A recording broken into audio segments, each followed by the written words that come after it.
এখন রয়েছি এডিসি সদর বলে যেটা পরিচিত খুমলুঙে, এবং সেখানে বেলা 11টা থেকেই আমার পেছনের যে মঞ্চ রয়েছে সেখানেই শপথ বাক্য পাঠ অনুষ্ঠান রয়েছে, এবং সেখানে শপথ গ্রহণ করবেন রুনিয়াল দেববর্মা, এবং একমাত্র এক্সিকিউটিভ মেম্বার হিসাবে সেখানে শপথ নেবেন সিকে জমাতিয়া, যিনি রিটায়ার্ড আইএএস অফিসার ছিলেন। গত এডিসি নির্বাচনে তিনি প্রতিদ্বন্দ্বিতা করেছেন এবং বিপুল ভোটে জয়ী হয়েছেন।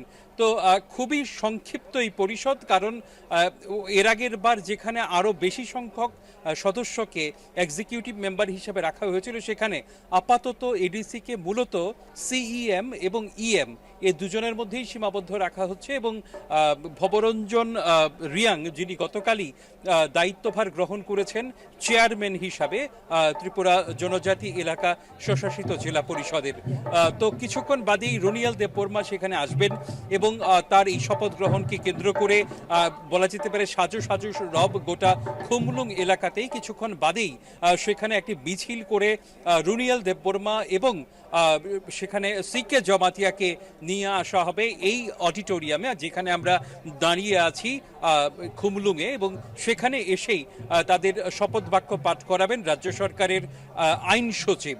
তো বলা যেতে পারে গোটা অনুষ্ঠানকে একেবারে আনুষ্ঠানিক রূপ দেওয়ার জন্য এডিসি প্রশাসনের পক্ষ থেকে যাবতীয় উদ্যোগ নেওয়া হয়েছে, এবং দীর্ঘদিন ধরেই গত 5 বছর ধরে এডিসি প্রশাসনের পরিচালনায় তিপ্রামথা, কিন্তু নতুন এই পরিষদে কিন্তু পুরনো কোনো নামকে সেখানে রিপিট করা হয়নি, অর্থাৎ চেয়ারম্যান বদলানো হয়েছে সেখানে ভবরঞ্জন রিয়াংকে, যিনি এমডিসি ছিলেন।